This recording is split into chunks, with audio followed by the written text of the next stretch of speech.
Bueno, pues nada, la idea de esta charla es que revisemos algunas cuestiones de esta primera parte del curso que a mí me parecen más importantes, sobre todo por si hay algún concepto que nos ha quedado claro y también que tengamos esa oportunidad de que me hagáis preguntas o que comentemos determinados temas que vayan surgiendo.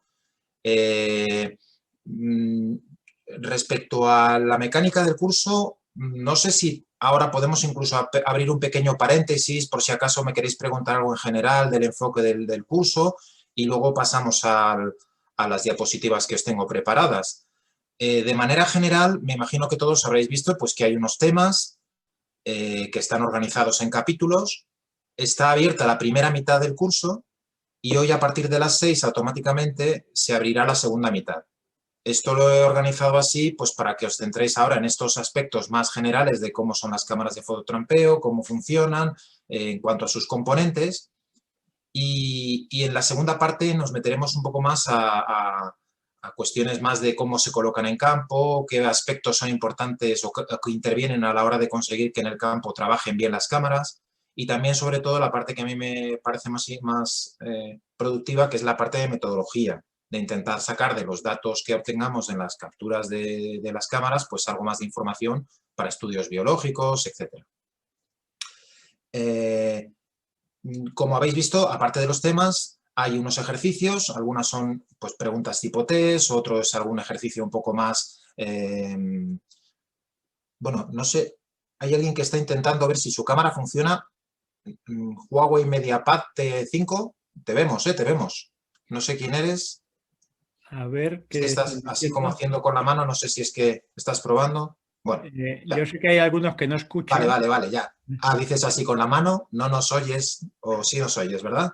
Vale, Sí, vale. vale. Es que te veía ahí todo el rato, como a ver si te veía la cámara. Sí. Te vemos, te vemos. Bueno, pues en la segunda parte también habrá algunos ejercicios en la parte de metodología, que es resolver cuestiones de algunas operaciones matemáticas que hay que hacer para hacer algún cálculo. Todo se presenta a través de la plataforma, o bien automáticamente o con algo que tengáis que subir a la plataforma y yo lo corregiré cuando los vaya revisando. El objetivo del curso será haber visto todos los temas y haber aprobado esas actividades, tanto las preguntas tipo test como los ejercicios que planteemos o las tareas. Habréis visto que hay una barra de seguimiento que podéis vosotros marcar, sobre todo en los temas, cosas así que hayáis ya leído o que consideréis que habéis leído o estudiado, pues lo podéis ya marcar y esa barra os va diciendo el progreso que tenéis en el curso. Y bueno, pues en principio eso yo creo que si no lo habíais visto, pues ya quería aclararlo. ¿Alguno tenéis respecto a la mecánica del curso alguna pregunta que me queráis hacer ahora? Todos decís que no, así con la cara, así que Sí, y tampoco escriben por el chat, o sea que vale, pues adelante. nada, pues genial. No, pues lo digo porque a veces creo que es bastante intuitivo, pero en algunas ocasiones pues a lo mejor te lías o no sabes muy bien qué es lo que tienes que hacer y bueno, por aclarar ese punto. Pues, Juan, si me pones compartir pantalla, perdona, anfitrión, para poder compartir, Sí, creo puedo que ya ya, está. Creo que ya está. ¿sí? Vale. Bueno, pues me pongo aquí y no sé si lo pongo, si lo paso a presentación, lo veréis igual, ¿verdad? Lo ¿Lo estoy estáis viendo viendo. entero? ¿A Sí, página sí, completa? Sí. en forma Perfecto. presentación, sí, está correcto. Bueno, pues como os digo, esta es la primera sesión de dos que tendremos, de la primera parte. Y bueno, no sé si ya habéis visto un poco el planteamiento, pues es revisar algunas cuestiones generales. Había algún foro que está muy interesante sobre el tema de la normativa, si hay limitaciones a la hora de usar las cámaras, etcétera. Luego, cuando abramos un poco pues un turno de preguntas, si queréis lo abrimos más ampliamente. En cualquier caso, si ahora, mientras esté hablando, hay alguien que ve oportuno hacer una pregunta, por favor, abrís el micrófono sin ningún problema y hacéis la pregunta, porque luego al tanto apuntar se os olvida a vosotros y a mí incluso perdemos el hilo. O sea que si hay algo que vaya surgiendo, me vais preguntando, ¿vale? Bueno, ya incluso hay una encuesta que puse de cuántas personas habéis trabajado ya con cámaras o incluso si tenéis alguna, ya lo he puesto para que lo veáis, consultad para que veáis la proporción de vosotros que ya utilizáis cámaras o que ya la, las tenéis incluso alguno de vosotros. Pero bueno, básicamente lo que ya sabéis son al fin y al cabo una cámara fotográfica que se deja puesta en el campo con la finalidad de capturar fotos y vídeos. Entonces, no deja de ser una cámara. El objetivo, no sé si veis el cursor mío, cuando yo estoy señalando, ¿lo veis? ¿La flechita? Sí, sí que se Sí, ve. vale, decís que sí. Vale, pues el objetivo de la cámara, pues eso es, no deja de ser una cámara digital. Entonces, le acoplan un sensor de movimiento, es lo que nos va a permitir que la cámara se active ella sola, y sobre todo el tema de iluminación por la noche, pues a través de LEDs, que es, digamos, lo que ahora mismo en todas las cámaras se instala. También es interesante que os deis cuenta que hay un sensor día y noche, es lo que le va a permitir a la cámara, con todo este equipamiento electrónico, saber cuándo es de día y cuándo es de noche, de modo que pueda hacer encender los LEDs o no. Bueno, eso se completa de manera interna con pues, todos los teclados, los botones de programación, las pantallas, algunas que solamente nos dejan ver el menú y otras incluso podemos ver las fotos y los vídeos o también encuadrar. El tema de la ventanita de la pantalla que permite encuadrar es muy útil, no tanto para revisar las fotos, sino para poder conseguir que el encuadre de la imagen sea el que nosotros buscamos. Entonces, bueno, cada fabricante tiene sus sistemas, hay mucha diversidad, aunque básicamente el equipo es una cámara fotográfica con un sensor y un tipo de iluminación, pues ofrecen distintas cosas. Aquí, como veis, y es una cosa importante, las cámaras están en la parte frontal, o sea, perdón, las pantallas están en la parte frontal de la cámara. Hay algunas que estas pantallas las ponen en la portezuela esta que se abre y eso impide que nos permita utilizarla para encuadrar, porque cuando abres, la pantalla nos va a enfocar lo que está allí detrás, no lo que la cámara va a fotografiar. Es un pequeño diseño o error de diseño en los fabricantes que es muy interesante tenerlo en cuenta. Bueno, para revisar, muchos ya habréis visto o sabréis que hay la parte de iluminación es muy importante en las cámaras. Hay varios tipos de iluminación. Uno muy antiguo, que ya prácticamente no se utiliza, es el del flash incandescente. Si os fijáis aquí, hay una de estas lamparitas que son como las de las antiguas cámaras fotográficas, las de carrete o, no sé, cuando éramos pequeños nos regalaban una por la comunión, pues eran así, ¿no? Que pegaba un golpe de luz muy fuerte, un flash muy potente, que es una luz de xenón. Es decir, lo que hace es emitir una luz visible para nuestro ojo, es muy potente, pero tiene muchos problemas cuando esto se ha acoplado a una cámara de fototrampeo. Básicamente, que gastan muchísima energía. Para conseguir que ese tipo de iluminación produzca el golpe de luz, tienes que calentar ese gas interno de xenón muchísimo y la batería, pues nada, muy poco se agota. Luego, además, todo ese proceso de encendido lleva un tiempo, con lo cual todo eso hace que la cámara se ralentice. Desde que el sensor pueda detectar hasta que es capaz de pegar esa luz, ese golpe de luz, va a tardar a lo mejor 1 segundo, 2 segundos, pero es mucho. Y entonces vamos probablemente a fotografiar un espacio vacío porque el animal se ha ido ya. Bueno, esto ya casi no se fabrica. No sé si algunos tenéis alguna de este estilo, pero hace años sí que era un estándar bastante frecuente y yo creo que ahora prácticamente ya no se hace ningún modelo. Luego, por supuesto, el tipo de luz, al ser blanca, pues es visible, con lo cual puede ser detectado por una persona que pase por allí o es molesto para los animales. Lo interesante de las cámaras de fototrampeo, la gran revolución ha sido incorporar la tecnología de los LEDs. ¿Sabéis que el inventor de los LEDs es un japonés que ganó un premio Nobel? Además le dieron el premio ahora, pues a lo mejor, yo como con los años me hago un lío, pero a lo mejor no más de 5 o 6 años. Le dieron el premio Nobel por haber inventado la tecnología LED. Los LEDs son estas lamparitas que con muy poco consumo eléctrico, es decir, con una pila, son capaces de, sin embargo, producir una luz muy intensa. Pues esto, cuando surgió, se acopló, o los fabricantes dijeron, bueno, esto es estupendo por las cámaras de fototrampeo. Se empezaron a meter bombillas de LED que, bueno, lo único es que por las noches producen fotografías o vídeos en blanco y negro, no producen color, porque lo que emiten es una luz infrarroja, es decir, el sensor de la cámara va a ser capaz de ver en plena oscuridad porque capta esa luz en una franja de luz que se llama infrarroja, que para nuestro ojo no es visible, pero para la cámara sí lo es. La pega es que son en blanco y negro las imágenes. Pero bueno, la filosofía de las cámaras de fototrampeo creo que no es tanto conseguir la mejor foto, sino que sean eficaces a la hora de conseguir registrar los movimientos de los animales, que es lo que nosotros queremos al fin y al cabo. Una gran ventaja de los LEDs es que gastan muy poquita batería, como os he dicho. Y además, al tener muy poca necesidad energética para activarse, son muy rápidas. El circuito electrónico es muy rápido en ser capaz de emitir ese golpe de luz a través de un LED. Y bueno, la gran ventaja es que al no brillar, bueno, o al no iluminar el entorno, pues es mucho más seguro, no nos van a ver la cámara y no va a molestar la fauna. El problema de este tipo de LED es que se pone de color rojo, muy tenue. Eso los que tengáis cámaras de luz infrarroja, la que se llama convencional, habréis visto que las bombillitas estas de aquí se ponen de color naranja tenue. Bueno, es una pequeña pega, pero con respecto al otro modelo es un gran avance. Fijaos que esto que os hablaba de que la luz infrarroja está dentro de un espectro que no es visible para nuestro ojo, en este gráfico se ve muy bien. Bueno, muy bien o muy mal, porque la verdad es que te lo echas a la cara y no ves nada, ¿no? En este esquema es súper complicado de tantas cosas. Pero al fin y al cabo, lo interesante es que la luz es un espectro electromagnético, es decir, es una radiación y precisamente si vamos desde los rayos cósmicos, los rayos gamma, los X, etcétera, hasta otras frecuencias de energía a través de la onda media, la radio, ¿veis todo lo que hay aquí? Es, digamos, las distintas frecuencias de ondas electromagnéticas. Pues la luz visible, que es capaz de registrar nuestro ojo, se agrupa únicamente en esta pequeña franja donde veis aquí el arco iris, es decir, entre unos 400 nanómetros y 750. Más o menos, la luz que tiene esa ondulación, es decir, ese espectro, es la que nuestro ojo es capaz de registrar.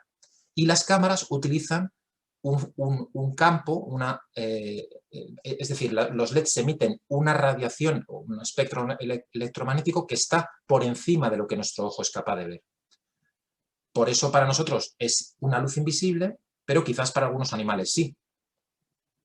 Creo que los insectos o algunos otros animales como las serpientes, algunos tipos de serpientes, son capaces de detectar la luz infrarroja. No tanto de verla, sino percibirla o notarla de alguna manera, ¿no? Al fin y al cabo, nuestro ojo es también una forma de notar algo. Eso que llamamos ver, bueno, pues en esta franja entre 380 y 780 nanómetros es la franja visible. Fijaos que algunas cámaras suelen poner el tipo de nanómetro sobre el que trabajan, 850 a 890. ¿Veis? 850 a 890 está por encima de esto que es nuestro tope de capacidad de ver. ¿Vale? Bueno, pues hay un tipo de luz nueva, bueno, ya no es nueva porque lleva muchos años, un cierto número de años, que además es la que se llama infrarroja de luz negra. Y es que es un tipo de LED que todavía utiliza un tipo de franja en nanómetros mayor todavía, 940. Muchas cámaras lo suelen poner, luz de 940, bueno, pues va por ahí. Además le acoplan un tipo de filtros, etcétera, que hace que ese brillo del LED se elimine o se reduzca en una gran cantidad. ¿Vale? Bueno, pues eso es, digamos, en cuanto a tecnología de luz infrarroja, las dos opciones, infrarroja convencional y de luz negra. Y sigue habiendo, y hay también, perdón, algún tipo de cámara que produce LED visible, es decir, luz blanca, pero con LED. Es decir, son unos LEDs que emiten en la franja visible para nuestro ojo y que generan fotos o vídeos con color. Lo bueno de estos modelos es que no es como la primera que os puse, que es un único golpe de flash y solamente pueden hacer fotos, no pueden hacer vídeos. Es que estas LEDs pueden mantener encendido durante un rato y grabar vídeos de cierta longitud, igual que las de infrarroja. ¿Vale? Fijaos la importancia de la iluminación de un equipo, por muy rápido, muy bueno, muy caro, lo que queráis, pero la potencia de esa capacidad de iluminar puede ir desde algunos modelos que apenas llegan a 7 metros, fijaos lo poco que llega a iluminar, estos son unas maquetas, o sea que no son animales de verdad, están ahí en un campo de pruebas, o la Bushnell, esta de aquí, que a pesar de ser luz negra, pues llega a unos 10 metros, esa otra multi, fijaos la diferencia en este modelo, lo intensa que es. Algunas a 30, 25, incluso a 45 metros, según dicen los fabricantes. Luego a veces varía también de dónde se coloque, etc. ¿Vale? ¿Hasta aquí algo que se le ocurra o que quiera comentar? Venga, abrid el micrófono y me preguntáis respecto a tipos de luz. Venga, animaos, que si no es muy aburrido así yo solo hablando. Venga, vamos a ver. De momento escrito no hay nada y seguro que alguno tenéis, después de una semana, alguna cuestión ahí pendiente en la que os hayáis atascado. ¿Alguno que tengáis alguna cámara de luz visible? ¿Tenéis alguna de luz visible? ¿Qué opináis? Podéis abrir el micrófono, quien esté interesado en hablar. Hola, buenas. Yo tenía una pregunta. Mario, venga. Sí, la del medio es que la usamos nosotros. ¿Esa tiene LED infrarroja, o sea, luz negra o...? ¿Cuál? ¿Esta la SpecSops? Sí, Sí, esa es de luz negra. vale. Es que no venía específica como tal y no sabía. Vale.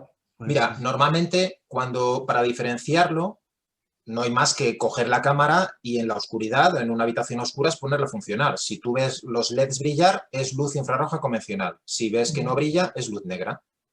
Sí, sí, sí. Vale, gracias. ¿Alguno utilizáis de las de luz blanca? Nadie. Es que, bueno, si habéis visto en grupos de Facebook o de ideas de fototrampeo, en el curso está incluso publicado, pero vamos, en Facebook no sé si habréis mirado, pues hay grupos de que ponen fotos y tal. Cada vez es más frecuente gente que mete fotos o vídeos hechas con cámaras con luz blanca. ¿Os parece adecuado o simplemente es una cuestión de que la tecnología, pues si está ahí, se utiliza y punto? ¿O creéis que puede generar molestias a la fauna? A ver, venga, alguien que se anime. Yo mismo me animo. ¿Quién eres? Yo soy Diego. Diego. Sí, hombre, yo creo que evidentemente si la idea es fotografiar y dejar un tipo de registro y no molestar, hombre, la luz blanca pues sí que molesta a los animales y evidentemente. Igual puedes captar una primera imagen, pero seguramente no sea ninguna más, porque evidentemente después que le pegues un flashazo, aunque sea tipo LED, probablemente no vayas a tener margen para hacer muchas más imágenes que esa. No sé si se me oye ahora. Sí, te oye. Amanda, sí. Vale, ahora es que si activo el micro no os oigo yo a vosotros. Es muy raro. Anda. Sí, te oímos, Amanda. Pon el micro. A ver si puede hablar. Amanda, ¿nos oyes? ¿No nos oyes, Amanda? Parece que no. Bueno, pues cuando lo resuelva nos hace la pregunta. Bueno, Vale. lo que es curioso hay es algunas preguntas escritas, Julián. Ah, pues dime, Juan. Sí, Amanda precisamente dice, creo que no me funciona el micro, pero dice después, el tipo de iluminación muy profunda sería inconveniente en zonas boscosas cerradas por el tema de que se queme más la imagen. A ver, la potencia de iluminación, lógicamente, está pensada para que se pueda dispersar la luz infrarroja en una zona abierta y llegar a los elementos más alejados. En esta foto de aquí abajo, cuantos más objetos tengas en una zona media o incluso delante, va a impedir más que esa luz infrarroja progrese. De hecho, lo que puede ocurrir es que reboten esos objetos hacia el sensor y lo deslumbre. Eso es lo que ocurre muchas veces con objetos. Mira, os voy a poner, por ejemplo, pues no veis, aquí, ¿veis este ciervo de aquí abajo? Que el lomo, al estar más cercano, sale quemado. Esta cámara no ha conseguido, es una Brownie, pero es un modelo antiguo y sale saturado porque esa luz infrarroja que está rebotando en el lomo del ciervo le está entrando al sensor y además impide llegar a iluminar allí al fondo, porque una parte importante de la luz se ha quedado aquí. Entonces, cuanto más abierto sea el campo, mejor, para conseguir mayor profundidad. Como bien dices, Amanda, en una zona selvática o boscosa donde los objetos están muy cercanos, esa cámara tan potente puede ser un problema, porque puede devolver esa luz de una manera muy intensa y crear a la imagen una imagen más lechosa o digamos, sobreexpuesta. Los modelos más modernos suelen regular electrónicamente la intensidad del LED, de modo que cuando inicia, por ejemplo, en un vídeo, la captura del vídeo, en los primeros segundos puede detectar esa devolución de iluminación que rebota de los objetos y entonces reducir la intensidad. Si no tienen ese sistema, un truco hasta que en esa ubicación veas que las fotos están saliendo bien, es taparles algunos de los LEDs con una cinta. Imaginaos que esta cámara, que tengo aquí arriba, la Browning Recon Force, está quemando porque es demasiado potente. Pues podéis tapar una parte de estos LEDs, no va a dejar de funcionar. Simplemente va a haber menos cantidad de LEDs que emitan la luz hacia afuera. Vale. ¿Vale?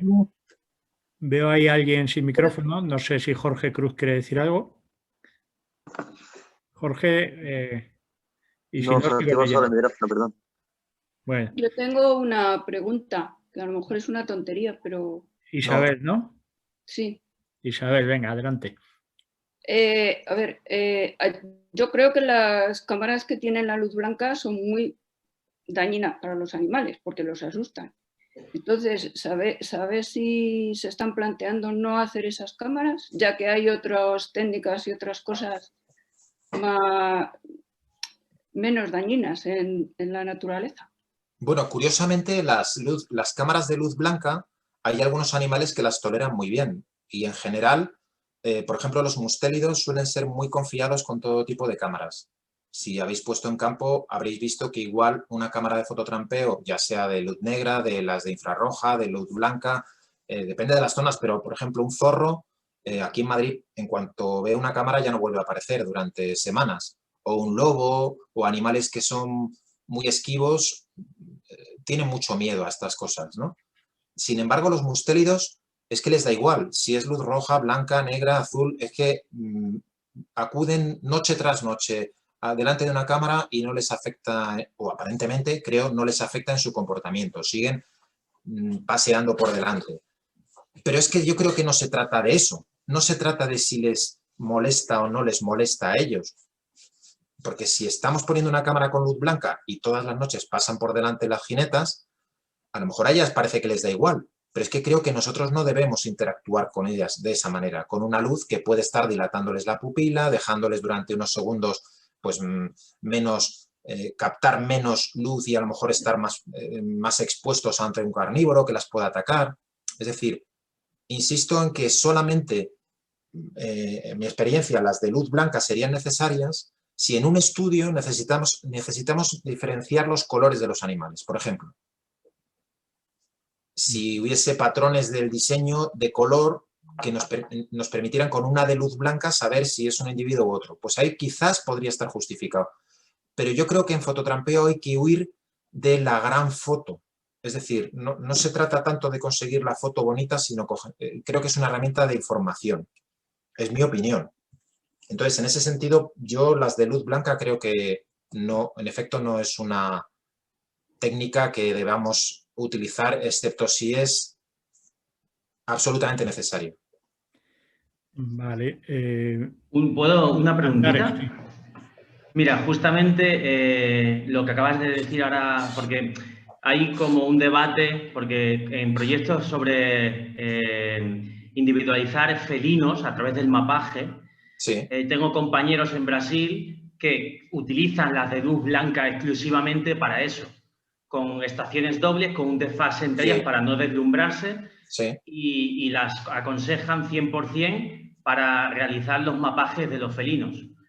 Nosotros, en cambio, hemos probado con las dos y dependiendo la antropización de la zona y en la especie, esos felinos vuelven a pasar por allí o ya no los ves más en meses. Sí. Entonces hay ahí como, bueno, un debate que tenemos con unos compañeros que ellos dicen que sí, que las utilizan 100% y que nos la aconsejan y tal. Y nosotros las probamos dependiendo de lo cercano que esté a un hábitat poblado o la cantidad, o si está un campo de cultivo con mucha frecuencia de paso, etcétera. Claro, es que además en una zona más transitada por personas, esa cámara se va a ver. Alguien que pase y pegue un golpe de luz, la van a ver y te la van a robar seguramente. Entonces, bueno, también ese es el motivo. Pero bueno, quiero decir, cada investigador, si ve que esa técnica o ese tipo de cámara es el que le da buen resultado, pues la va a preferir, lógicamente. También es cierto que en los felinos, pues a lo mejor con imágenes en blanco y negro el patrón de manchas es más difícil de reconocer y sin embargo con una buena foto con color pues es más fácil. También los contextos son diferentes en Europa y en Sudamérica. Quizás en un entorno selvático, en una zona muy amplia, pues bueno, no importa tanto que esté salud porque no hay gente o porque, bueno, las posibles molestias a la fauna, pues en esos contextos, o bien los gobiernos o los propios investigadores no lo consideran importante. Yo con eso tengo también cierto debate, y ya no solo solamente en esos países, sino aquí en España. Yo conozco estudios en los que se les han puesto cámaras con flash visible a nidos de rapaces durante la cría. Imaginaos lo que debe ser estar criando y ya no solo durante el día, sino toda la noche disparando flashazos de luz blanca. Bueno, pues los pollos salen adelante. Y las rapaces, según estos investigadores, aparentemente les da igual. Pero claro, a mí me parece una barbaridad, ¿no? De meter un bicho, un cacharro así en un nido y que esté sacando cientos y cientos de fotos con luz blanca a unos rapaces.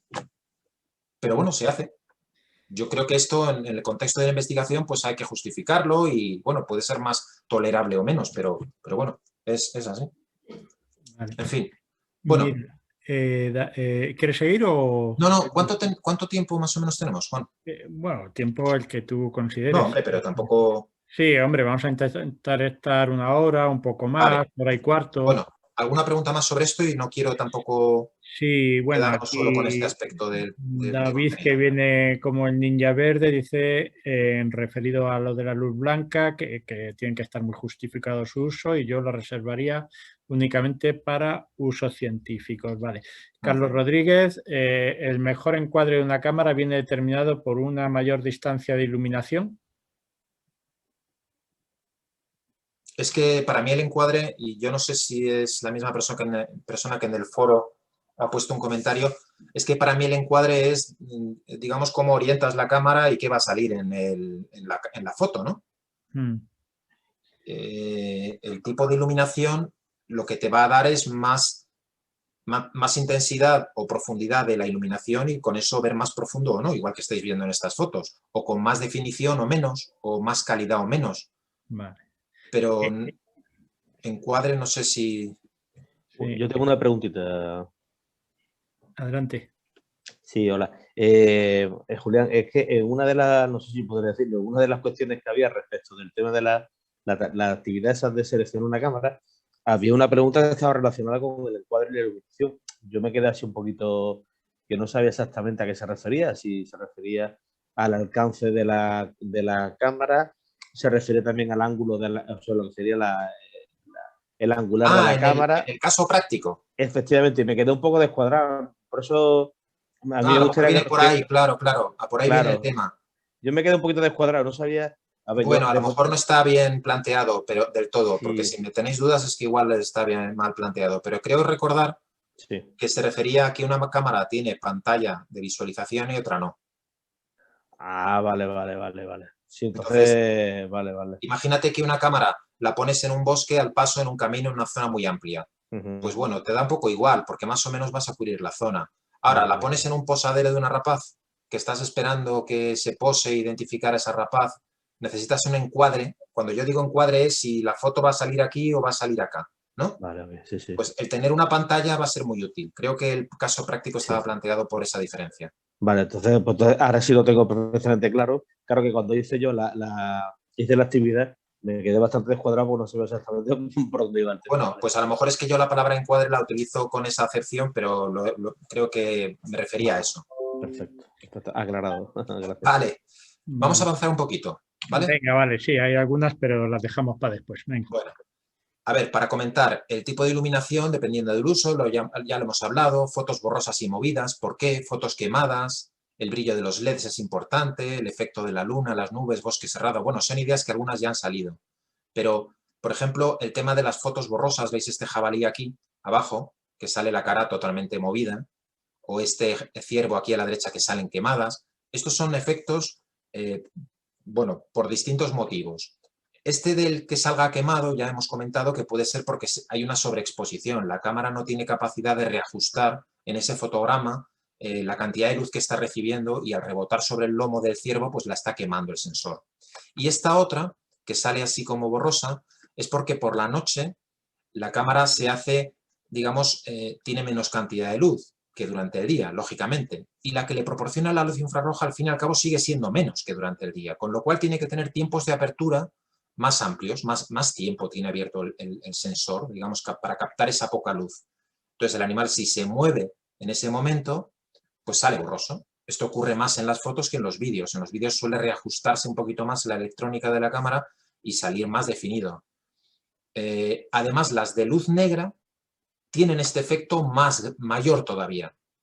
¿Por qué? Porque además la luz negra le genera menos cantidad de luz, con lo cual ese efecto de tener abierto el diafragma más tiempo, pues todavía peor para las cámaras de luz negra, ¿vale? Los últimos modelos de cámaras de luz negra empiezan a mejorar bastante eso y ya prácticamente no hay diferencia. Pero cuando tenéis un modelo de cámara que hay una unidad que es de luz infrarroja convencional y otra de luz negra, siempre la de luz infrarroja convencional va a dar imágenes nocturnas mejores que las de luz negra. ¿Vale? ¿Veis aquí esta tan movida que, bueno, se intuye que es un zorro? Pero fijaos, puede llegar a ser un problema. Y claro, lo que me decías Antares, que no sé si te llamas Antares, pero te veo ahí que en tu pantalla pone Antares, pues en un felino es que ni se le reconocerían las manchas. Bueno, vamos a hacer una pequeña revisión de los sensores de movimiento, que es importante. Hay varios tipos. En los antiguos se montaban unos sensores que se llamaban activos, Active Infrared, AIR. La palabra activo es porque el equipo de fototrampeo emite activamente una luz infrarroja. En estas, que son muy antiguas, pero se utilizaban mucho en estudios de panteras nebulosas y fueron de las primeras que se metieron para hacer estudios de felinos en zonas del Amazonas, en la India, etcétera, para estos estudios de densidades donde se necesitan dos cámaras pareadas. Las Trailmaster tenían un haz de luz infrarroja que cuando el animal la interrumpía hacía disparar la cámara, ¿veis? De hecho, se montaban unas Olympus de carrete de fotos. Bueno, es un sistema un poco antiguo, que ya no se utiliza. Pero estos son de los que se llaman activos. Y es una de luz, como cuando entráis al garaje y se abre la puerta, o en algunos sitios, que esa luz, cuando se interrumpe, se bloquea, hace disparar la cámara. Pero ya todas las cámaras de fototrampeo actualmente utilizan el que se llama Passive Infrared.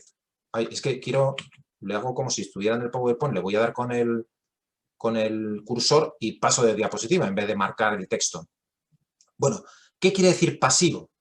Pues que las cámaras de fototrampeo que utilizan estos sensores, que son el 100% actualmente, no es que emitan luz infrarroja, sino que la recogen.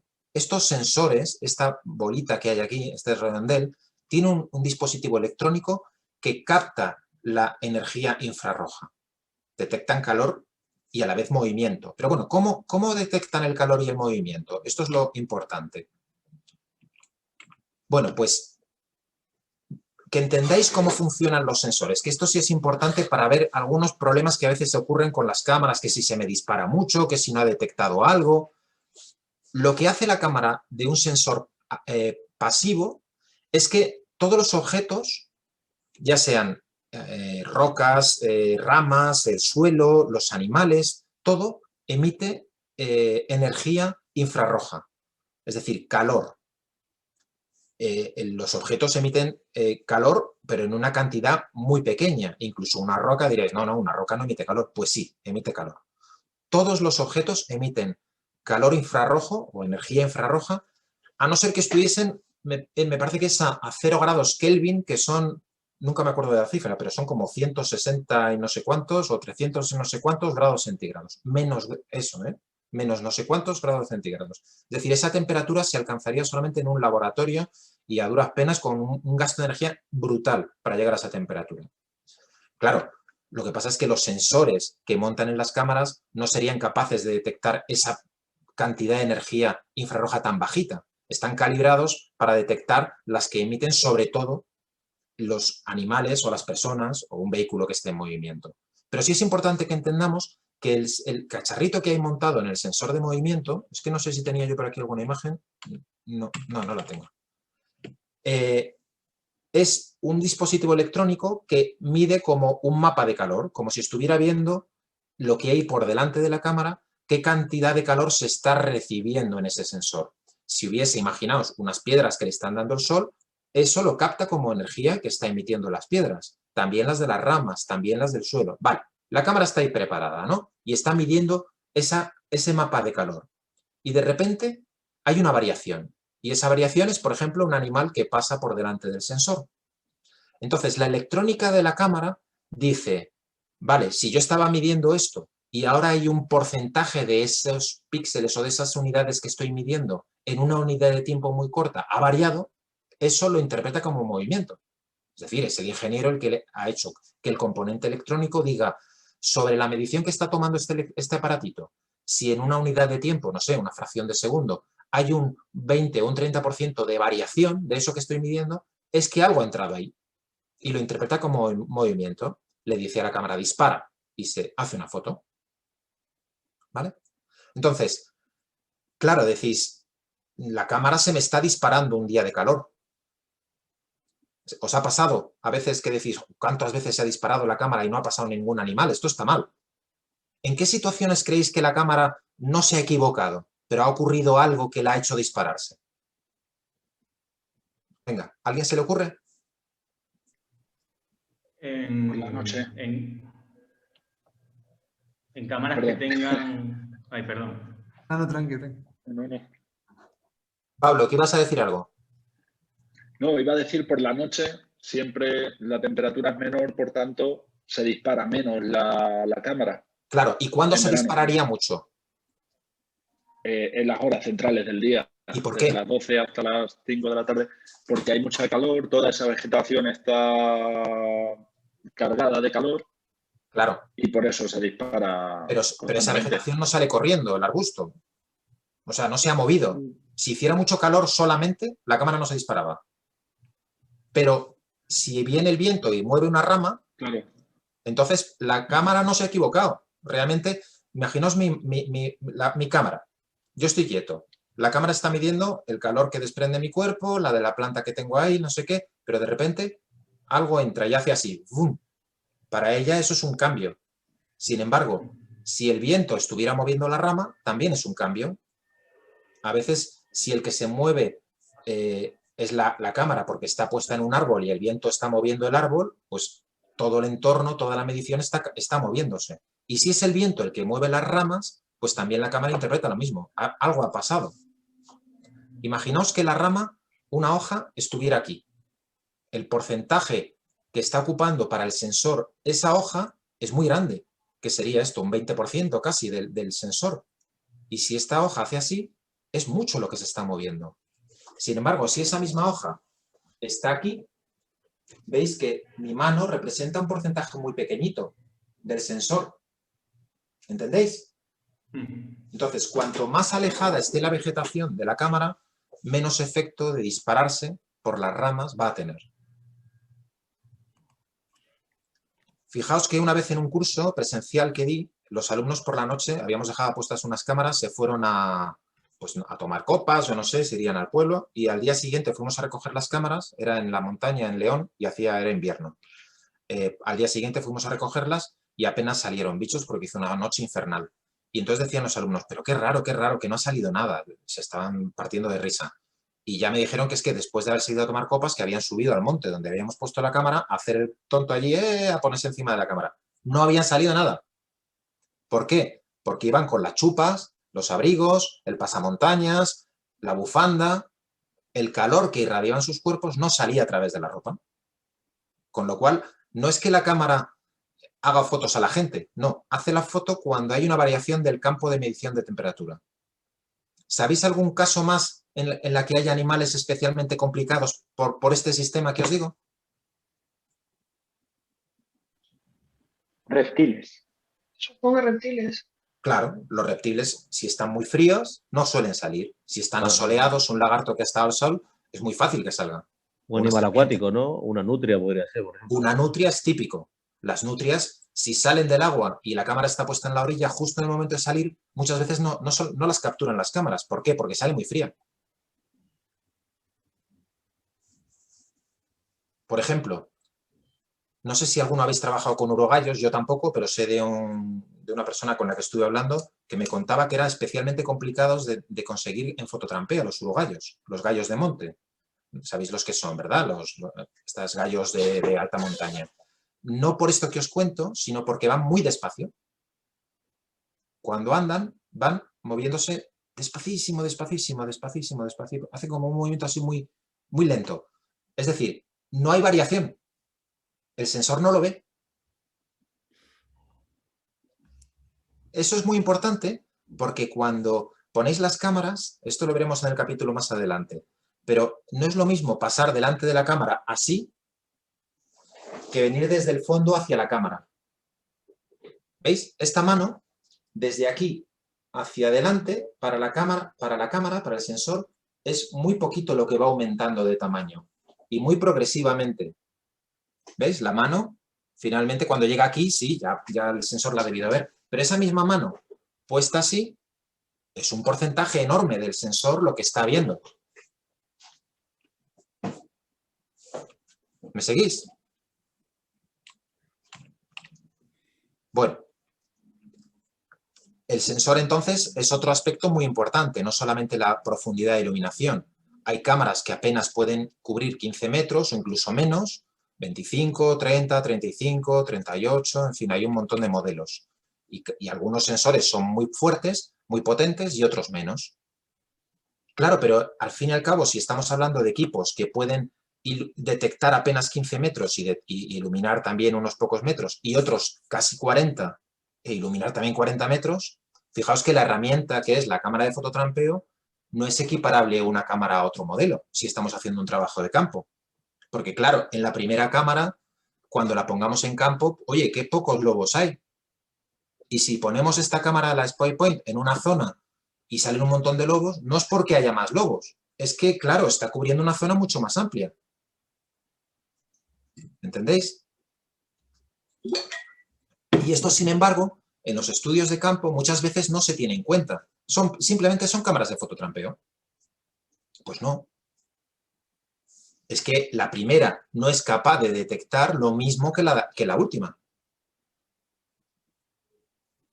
Entonces hay que intentar hacer ajustes o tener el mismo modelo de cámara siempre en los estudios, porque bueno, el posible error se compensa, pero no son equiparables los resultados que puede capturar una Primus con esta otra aquí. Bueno, digo esta como pueden ser otros modelos, ¿no? ¿De qué manera sí se podría evitar que aunque sea una cámara que detecte poco y ilumine poco, que al final nuestro estudio nos dé datos más o menos similares? Si conseguimos atraer al animal apenas a unos metros delante de la cámara, ¿verdad? Con cebos, por ejemplo. Si se pone un cebo de comida o de olor, es lo que muchas veces se hace. Y es que si el animal conseguimos que se acerque delante de la cámara, pues bueno, de esa manera evitamos los problemas de los que os estoy hablando. Si en el estudio no utilizamos cebos de olor, ni de comida, ni de nada, pues entonces este factor sí puede ser muy importante. ¿Alguna pregunta por aquí ahora de esto que hemos hablado? Yo creo que así descritas había algunas anteriores, espero no repetirme porque te he seguido, pero no he leído las preguntas. Por ejemplo, bueno, esto creo que ya lo has dicho, las de luz infrarroja presentan alguna ventaja sobre las de infrarroja negra. Porque siempre será mejor la de la luz negra que no lanza una lucecilla aunque sea muy suave, ¿no? Eso no es pregunta, porque siempre será mejor la de la luz negra que no lanza una lucecilla aunque sea muy suave. Supongo que esto ya está... Bueno, sí, la luz negra evita que la vean las personas y los animales, pasa más desapercibida, pero la calidad de la imagen es peor, porque es menos profunda la iluminación y pueden salir más movidas las fotos. Y la otra, pues la ventaja de que la imagen es mejor, pero la desventaja de que la pueden ver o molestar a la fauna. ¿Vale? Bueno. Sí, dime. Sí, hay unas referencias que no quiero olvidarme de nadie. Jorge Ángel, ¿me podéis indicar esos estudios, estos a los que te referiste antes, sobre qué eran, Jorge Ángel? Yo me acuerdo que sí que hablaste, pero ahora ya no me acuerdo del tema. Sí, estábamos hablando sí. de las cámaras con luz visible y se habían utilizado en unos estudios en rapaces. Incluso se habían dejado puestas funcionando por la noche y aún así habían salido hacia adelante la nidada y eso por mi línea de investigación me interesaría. Ah, eso que comentaba antes, Jorge Ángel, que te interesaría saberlo. Sí. Vale, pues lo buscaré y si quieres te lo mando por privado o te mando un mensaje a ver si me acuerdo dónde está esa referencia. Vale, ¿En qué genial, estás muchas trabajando? gracias. Pues trabajamos con el ADG europeo y hacemos una cosa parecida a lo que has descrito. Ponemos las cámaras en el nido, bueno, no en el nido, enfocando al nido. Sí, sí, sí. Y estudiamos sobre todo la dieta. Luego, derivado de ello, pues lógicamente puedes estudiar también etología, etcétera, pero Claro. sobre todo la dieta. Bueno, yo hace muchos años de los que yo empecé a oír que trabajaban con esto era un equipo de la Universidad de Alcalá de Henares. Pero actualmente hay muchos grupos que trabajan con esto. Está el proyecto de Equilibrium con Águila Real, con el que además colaboro. Y bueno, es maravilloso la información que proporcionan las cámaras. Lo que ocurre es que, bueno, muchas veces incluso se suelen limitar más para que por la noche no funcionen, si son de algún tipo de luz que puede resultar un poco molesta. Pero vamos, Claro. que haciéndolo correctamente es verdad que no están planteando problemas. En Y Doñana así de sí memoria, de la Universidad de Alcalá, ¿te acuerdas del nombre del investigador? Lorenzo, puede ser. Ah, vale, estupendo. Es que yo soy de la Universidad de Alcalá. Anda, pues ya está.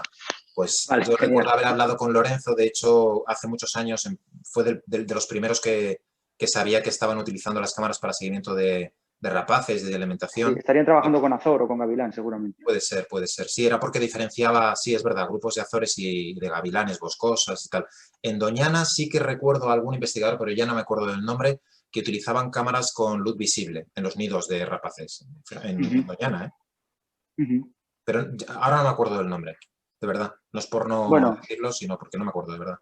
Sí, era simple curiosidad. Vale, pues si me acuerdo algo te lo diré. Bueno, gracias. A ver, vamos a seguir un poquito y no quiero tampoco entreteneros toda la tarde. Otra cuestión muy importante que tienen las cámaras es la velocidad de disparo. Es la velocidad con la que son capaces de dispararse desde que detectan al animal o el sensor empieza a detectar algo hasta que la foto está hecha. Entonces, claro, varía mucho desde algunos modelos más antiguos, como una Uwe, que eran 1,6 segundos, hasta las Reconyx, que son 0,1, es decir, es mucha la diferencia. Y también es un aspecto muy importante de tener en cuenta, es el tiempo de recuperación. El tiempo de recuperación es el que la cámara es capaz, desde que ha hecho una primera captura, a poder hacer una segunda. Las cámaras antiguas, incluso estas, inexplicablemente, no sé por qué, ponían 12 segundos. Una barbaridad, ¿no? Eso quiere decir que desde que hace la primera foto, hasta que no pasan 12 segundos, no podría hacer la segunda. Sin embargo, hay otras, como la Reconyx, esta ya incluso es un modelo que tiene unos años, se recuperaban al segundo. Es decir, al final es una cadena de fotos o de fotogramas enorme. Fijaos la diferencia entre algunas cámaras que tienen disparos rápidos o lentos y zonas de detección ancha o estrechas. Las zonas de detección es la que les proporciona el sensor. Es decir, es como un campo que tiene por delante y que, bueno, pues esta combinación de velocidad de disparo, zona de detección ancha o estrecha y el tiempo de recuperación va a hacer que funcionen de una manera o de otra. Os voy a poner, a ver si soy capaz de cambiar la... Voy a dejar de compartir esta y ahora os comparto un pequeño vídeo. ¿Lo veis este? Esto es una web americana que muchos seguro que conoceréis, TrailCamPro, y este es un vídeo que hicieron hace mucho, pero que me parece muy intuitivo para entender esto que os digo. Esto es un modelo de una cámara y han simulado el paso a través de un vídeo de un animal iluminando lo que sería el campo de detección, es decir, pintándolo. Fijaos, yo os digo. ¿Lo veis ahora, verdad? ¿Sí? Vale. Esta es una cámara rápida, pero con un campo de detección muy estrecho, esa banda roja. ¿Habéis oído el clic? Lo vamos a poner otra vez. Es decir, esto es lo que pasaría con una cámara que tuviese un campo de detección estrecho, que es esa banda roja nada más, pero a pesar de todo es rápida. Tiene 0,8 de disparo, 0,8 segundos, es detección estrecha, ¿veis? Ahí lo detecta, pero oye, dispara rápido, fenómeno. Vamos a poner otro, perdonad, no os quiero marear mucho porque es que si no lo hago así no sé cómo lo haría, porque tengo que ir cambiando de pantalla a pantalla. A ver, ahora esta, compartimos. ¿Veis esta? Steel Prowler, ¿lo veis? Esta es mucho más lenta, pero un campo de detección muy amplio. Ha detectado, tarda mucho en disparar. Oye, pero la foto más o menos sale centrada. Con lo cual, a pesar de ser lenta de disparo, tiene un campo de detección amplio. Y el resultado es, os lo voy a poner otra vez, que consigue que la foto salga. El animal ha salido bastante centrado. ¿Veis? Detecta. Tarda en disparar, pero no está mal. Os voy a poner ahora el último, que es una Reconix. A ver si... Espera que no lo he abierto. Comparto pantalla. Aquí. Una Reconix. Zona de detección amplia y muy rápida.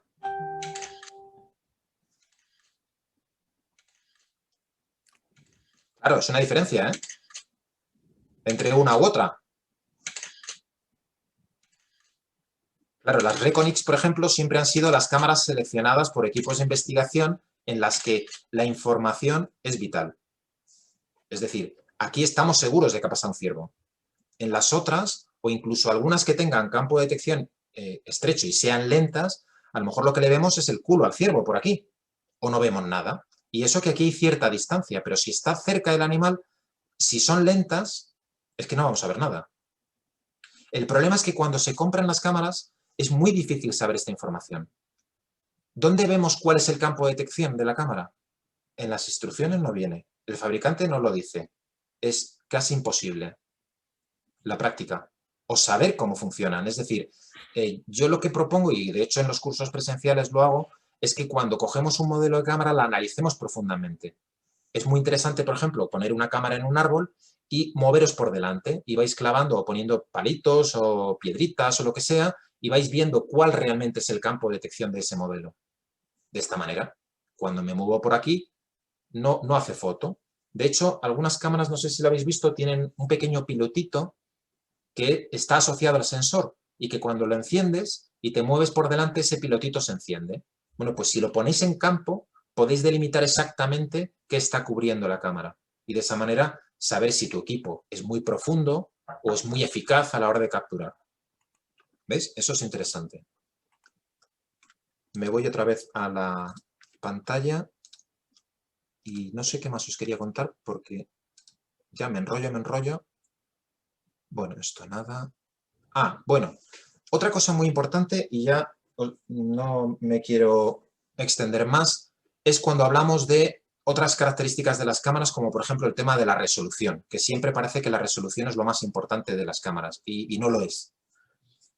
En los apuntes lo tenéis, el tema de los megapíxeles, cuál es la resolución nativa, la interpolada. En eso más o menos os ha quedado claro, o si lo habéis leído o no, o lo sabéis, la diferencia. La cuestión es que las cámaras fotográficas tienen un sensor de imagen dentro de la placa electrónica y entonces ese sensor es como una rejilla de pequeñas píxeles o sensores que van a traducir lo que detectan en información y van a construir la imagen.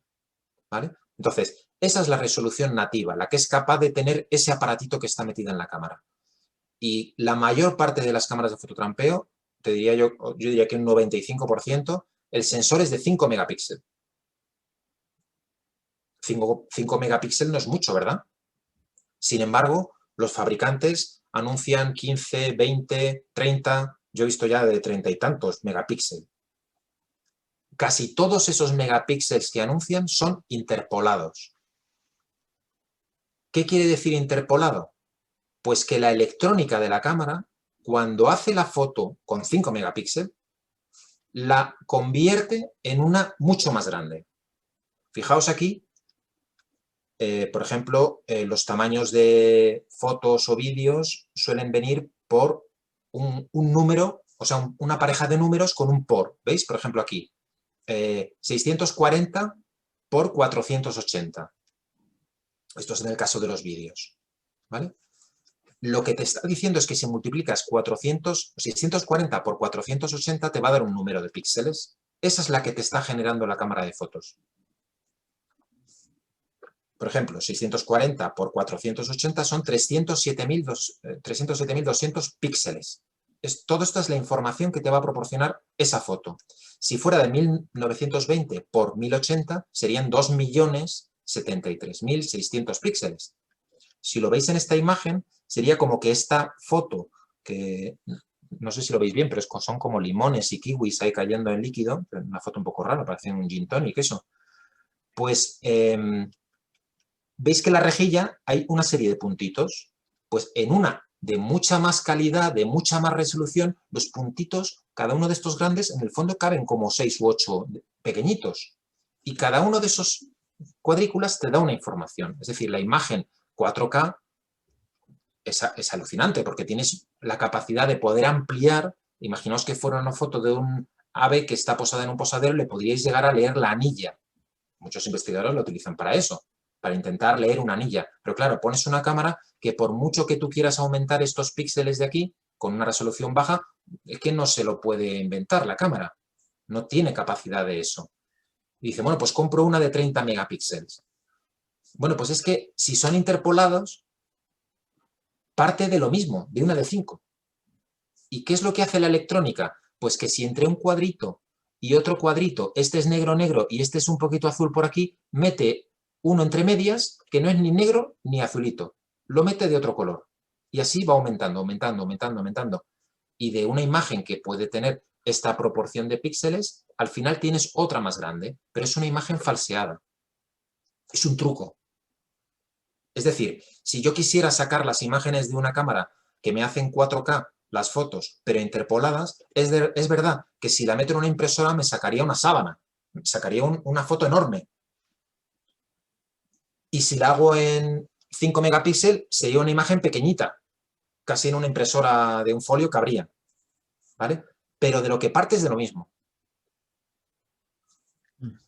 De hecho, muchos fabricantes recomiendan no elegir las resoluciones más altas. Qué cachondos, ¿no? Dirás, entonces, ¿por qué las venden? ¿Por qué las ponen como si fuera estupendo que tuvieran 30 megapíxeles o 34 o 60? Porque la gente los compra. Y si tú dices, mi cámara tiene 30 megapíxeles, mola más que si tiene 5.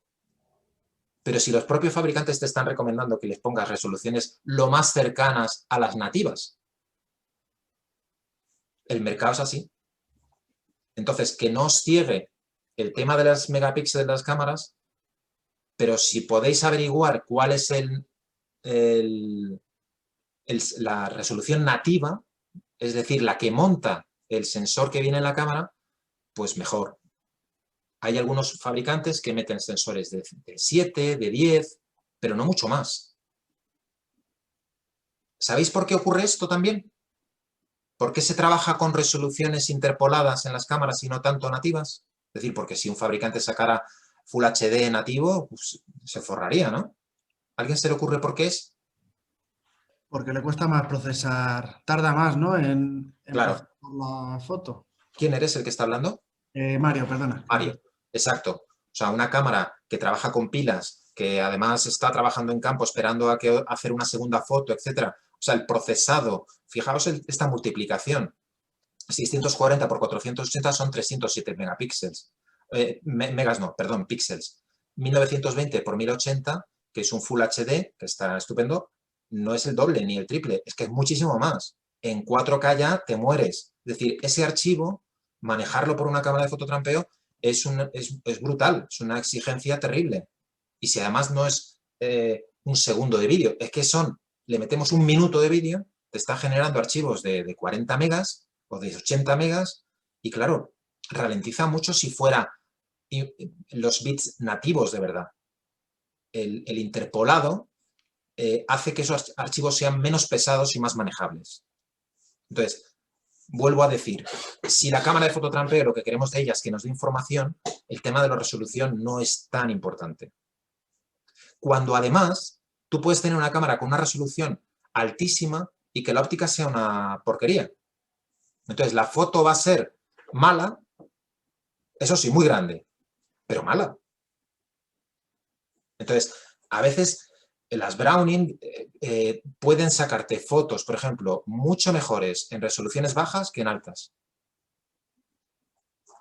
Curioso, ¿eh? Y claro, los tamaños de los archivos, como veis, si hablamos de fotos o de vídeos, en un vídeo de 20 segundos en fotos en resolución ultra, en algunas cámaras, claro, es que en 64 gigas solamente me caben 480 vídeos. Es que eso en 15 días, como sea una zona frecuentada, te has quedado sin tarjeta y estamos hablando de una de 64 que está muy bien. Si la metemos en resoluciones más bajas, duplicamos, triplicamos, cuatriplicamos la capacidad de la tarjeta. Entonces, bueno, pues es como yo a veces lo pienso, es como las fotos del móvil. Yo tengo un montón de fotos en mi móvil de amigos, de la familia y tal, y luego dices, joder, la memoria está llena. Claro, si es que me he dado cuenta que lo puse a resoluciones altas. ¿Y para qué quiero yo hacer fotos en el móvil de resoluciones altas en Full HD si luego es para verlas en el móvil? Pues un poco pasa igual con las cámaras. Bueno, ya no os doy más el tostón. ¿Algo que os haya surgido así que me queráis comentar? Venga. Venga, a ver si ha quedado dudas o queréis hacer algún comentario. No os dejéis nada. Sí, yo tenía una preguntita. Anda, venga. Sobre el tema de la resolución nativa. Vi que en el foro de dudas decías que era difícil averiguar, que a veces está en el libro de instrucciones, pero no siempre.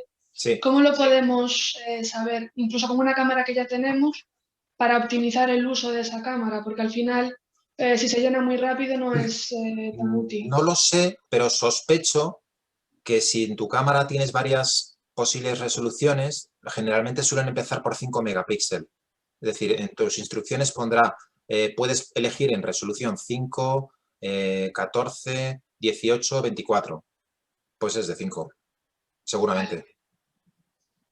Vale. Lo digo porque nosotros, por ejemplo, utilizamos mucho para identificación de individuos. Entonces sí que necesitamos un mínimo de calidad, porque al final todo va en manchas en la cara, en una cicatriz, en cosas como muy precisas, ¿no? Para el tema de chimpancés. Entonces necesitamos resolución de vídeo, pero al mismo tiempo no me vale de nada que se me llene la cámara en 2 días, que me pasa a veces. Es que en cada caso tienes que elegir pues lo que te convenga más, lógicamente. Y a lo mejor puedes necesitar resoluciones un poquito más altas en los vídeos para ver ese efecto o esos detalles que tú quieres ver, pero no comprometer la tarjeta de memoria. Es que, claro, en cada situación es diferente. También lo que digo es de manera general. O sea, no quiere decir que siempre en las resoluciones más bajas la imagen va a ser mejor. Puede que en algunas situaciones una intermedia te dé más la solución. Pero también es muy típico en algunas cámaras que cuando eliges la máxima resolución, de verdad que salen peores, salen como cuarteadas, salen con un efecto como dibujado. Y claro, es que en el fondo lo que están haciendo es estirar la foto, la están estirando y entonces entre una información y otra que te da el sensor, claro, entre esta y esta, si la estiras, todo es muy homogéneo, es un marrón, todo igual. Y eso al final, no sé si utilizáis Photoshop o esos programas así que te hacen como que te lo convierten en un dibujo. Tú coges una foto y te la convierten en un dibujo. Pues hacen ese efecto. Y son cámaras de última generación. Pues claro, es que también es un poco por eso. Vale, perfecto. Gracias. Vale, ¿alguno más? Sí, yo por favor. Pablo.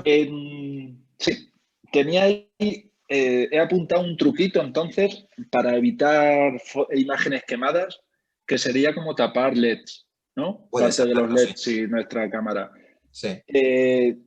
Hubo un momento en verano en el monte Mediterráneo con todo lleno de jaras que se disparaban muchísimas fotos, que tapé parte del sensor de movimiento.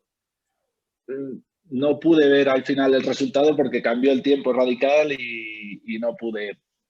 ¿Me habría funcionado? O sea, era una zona de paso de fauna, estaba la cámara colocada, había un paso entre la cámara y la vegetación de unos 2 metros.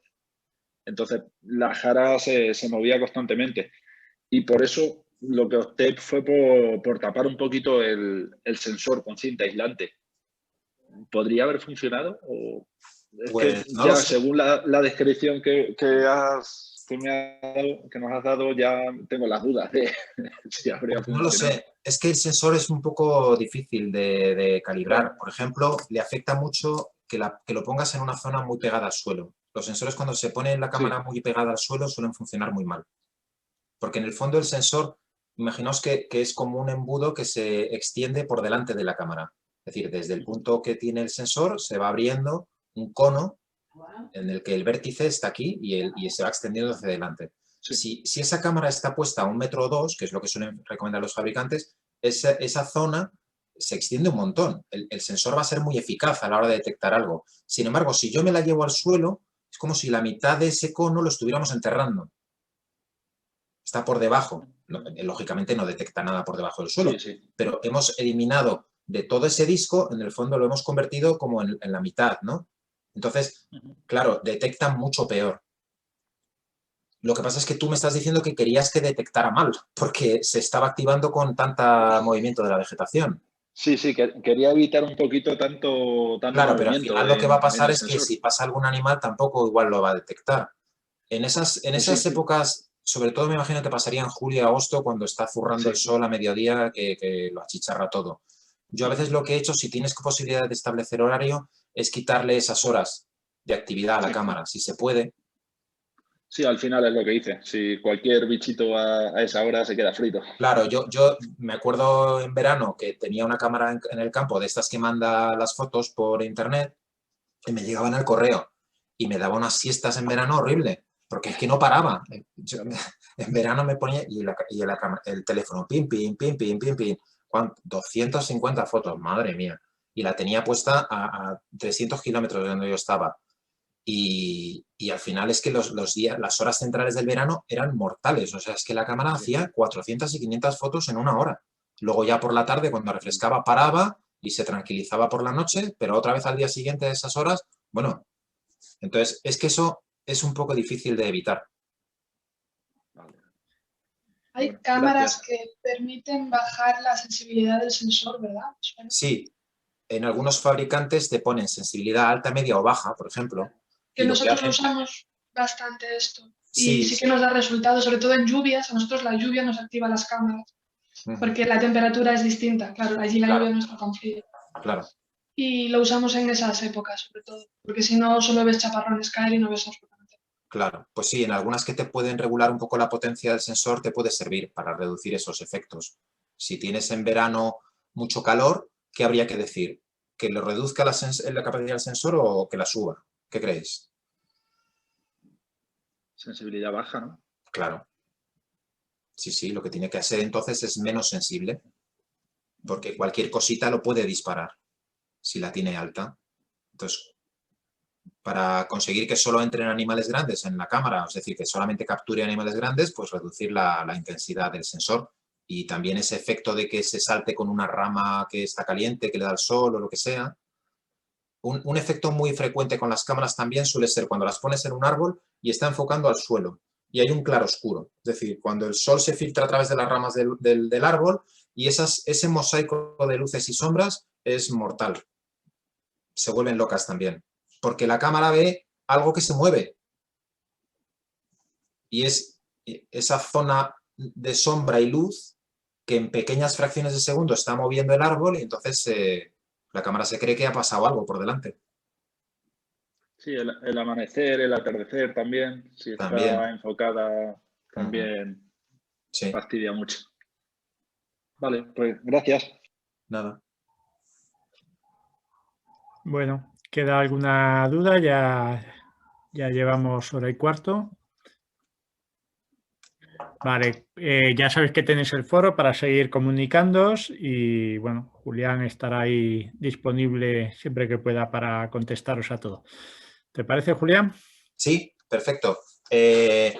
Bueno, ya tenéis también el curso, creo que ya deberíais poder ver los contenidos de la segunda parte y simplemente, pues si me dejas compartir la pantalla una última vez, a ver. Sí. Aquí tenéis el entorno del curso con lo que ya habéis visto, que es, bueno, os recuerdo, si no lo habéis visto, que tenéis aquí una galería de fotos para colgar fotos si queréis y compartirlas con los demás, que podéis subir y hacer comentarios aquí sobre las fotos. Luego también pues, está aquí lo de la encuesta sobre el uso del fototrampeo, que podéis ver ya los resultados. ¿Veis? Aquí sobre si tenéis o no tenéis cámaras, para qué los observáis. Aquí hay una pequeña encuesta que lo podéis ver.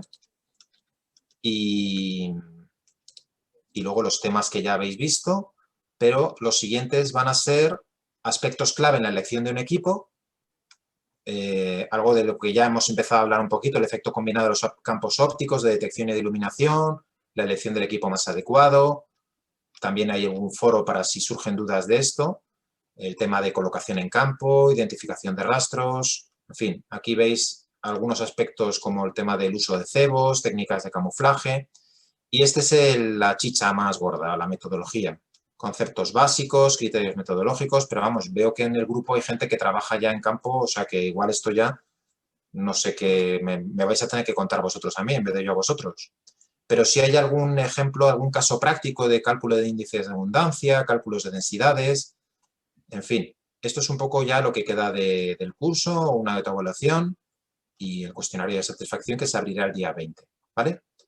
Entonces, nada, tenemos por delante unos cuantos días para que sigáis viendo estos contenidos y nos veremos en la siguiente videoconferencia. Vale, pues ya sabéis que se está grabando. En cuanto pueda lo edito mínimamente para colgarlo en la plataforma por si alguien lo quiere repasar o algún compañero que no lo haya visto lo pueda ver, ¿vale? Así que nada, enhorabuena y a seguir con el curso. Bueno. ¿Puedo hacer una pregunta? Sí, claro. ¿Quién eres? Lo de antes, lo mismo, el sensor con el viento, ¿se soluciona o no se soluciona? Pues a ver, depende de dónde las pongas, puedes buscar algunos trucos. Como te digo, si la pones en un árbol y por delante hay vegetación, tendrías que intentar eliminar esa vegetación en lo posible, porque las hojas que estén más cercanas al sensor va a ser una proporción grande, van a suponer una gran superficie. Hombre, no como si mi mano fuera una hoja, porque sería una hoja enorme, ¿no? Pero, vale, okay. Pero cuanto más lejos esté, mejor. Eso es una posibilidad. Otra es que la cámara, a ver, tengo aquí por ejemplo una.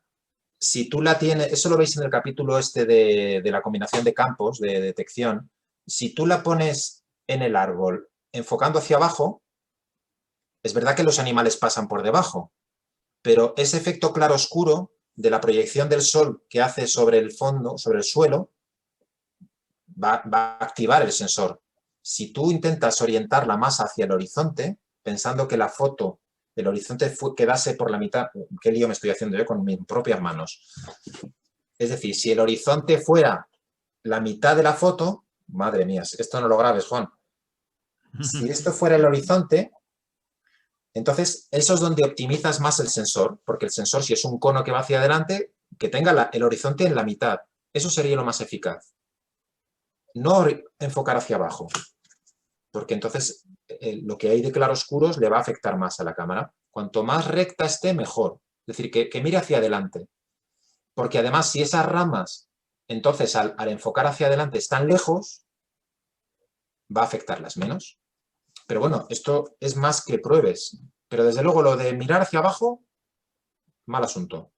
Mira, así se ve mejor lo que os quiero decir. En vez de hacer así, que es muy frecuente meterle unos palitos y tal, es verdad que los animales pasan por ahí, pero en esos momentos en los que hay mucho disparo es mejor evitarlo. Es mejor ponerla más recta. Tiene que haber bastante campo de visión. Claro, claro. Pues bajar la intensidad del sensor es otro truco. No. En senderitos estrechos, poner para el paso, ahí ya no lo va a pillar. Claro, lo del tema de... Claro. A ver, si es algo muy dramático que... Pues sí, es que es un fastidio.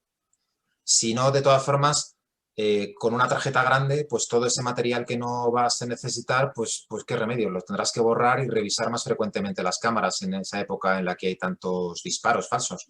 Pero también es posible que el modelo de cámara sea muy sensible o no sé, hay tantos factores, pero no hay un truco así que por lo menos que yo sepa, como para que no te ocurra. ¿Alguno a vosotros tenéis algún truco? Compartidlo si sabéis algo, por favor.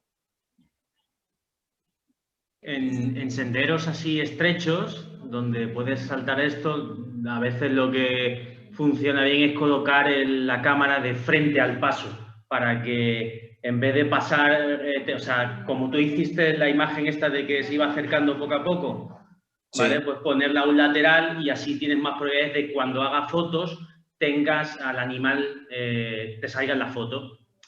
Que el problema, si es para temas de, por ejemplo, en mi caso, que utilizamos para identificación de felinos, no valdría. ¿Sabes? Para hacer el mapeado y tal, no sería eficaz. Podría ser... Claro, porque tú tienes que hacer el flanco izquierdo y derecho del animal para identificarlos, claro, y los tienes que tener justo perpendiculares. Claro. Claro, es que es la peor posición, porque en el fondo pasan muy rápido. Y nosotros hacemos lo que comentan Antares, perdón. Bueno, que además Antares y yo nos conocemos. Y sí, para nosotros, por ejemplo, sí que es muy útil porque a través de caras y culos se identificamos muy bien. Ah, sí. Depende de la especie, claro. Para felinos va muy mal, pero para primates va muy bien. Claro. A ver, lo que también en paso así, bueno, puedes poner estaciones dobles y tener la suerte de que alguna de las caras te salga.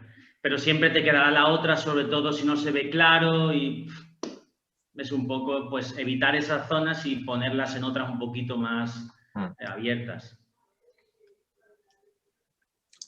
De todas formas, en el capítulo del curso que os he comentado, el de el efecto combinado de los campos ópticos de detección y de iluminación, ahí habla sobre ese tema. Lo podéis ver en el curso que habla sobre los campos de detección y los ángulos en los que sería más eficaz tener capturas de... que según estoy hablando con vosotros lo estaba mirando, pero... Mira, por ejemplo, si no os habéis ido todavía y los que os tengáis que ir, pues lo quitáis, pero en los apuntes, en uno de los temas, ¿veis de lo que hablábamos? Si esta es la cámara y esta es la trayectoria de paso, en estas ubicaciones perpendiculares, el problema es que tienes muy poquito paso. Es decir, esta flechita sería desde que entra hasta que sale, es muy poco el tiempo y muy poco el recorrido. Si la pones un poquito oblicua, aumentas mucho más la posibilidad de que la cámara recoja el paso de este animal, porque va a estar más tiempo delante. Y un problema, si lo ponemos en la misma dirección del paso, imaginaos que ponemos la cámara aquí, es lo que os decía, que si el animal viene de muy lejos, al venir y ya estar por delante, a lo mejor hace así y la cámara y el detector ni lo ha visto, ni lo ha detectado, porque la variación es muy poca. Con lo cual, esta ubicación suele ser más recomendable en un paso, en un camino. Vosotros que trabajáis con los felinos, pues es que tenéis que poner porque aquí es donde le ves el flanco al animal, según pasa. Incluso esta y otra cámara aquí. Claro. Pero tenéis tiempos de paso muy cortos. ¿Veis? Bueno, esto ya está en el otro tema. Claro, ahí cuando ponemos cámaras, lo que prioriza sobre todo es la velocidad de disparo, que sea muy rápida. Claro. Para cogerlo justo en la zona que queremos. Claro. Bueno, pues no sé, ¿algo más? Bueno. O les echamos ya, Juan. Yo creo que ya está. Llevamos 1h30, tenemos ahí bastante volumen para que los que no lo hayan visto lo vean. Vosotros podéis repasarlo cuando esté colgado el vídeo, por si se os ha escapado algo y nada, hasta el próximo, ¿no? Que ya no me acuerdo si era la última semana, Julián, o... Sí, bueno, está puesta en la plataforma, creo que sí que... No sé si le pusimos ya fecha, yo creo que sí. A ver, es que lo veo por aquí. Bueno, ahí en el pequeño calendario que sale lo veis. No lo hemos puesto en la... Bueno, lo pondré. No os preocupéis que en estos días ya os lo advierto, ¿vale? Os lo pongo ahí. Pues nada, Vale. Mano dura con el curso a todo el mundo y gracias por la asistencia. Hemos estado 27 de 42. Bueno, está muy bien. Bueno. Bien. Venga, pues nada. Cuidaros y nos vemos. hasta la próxima. Adiós.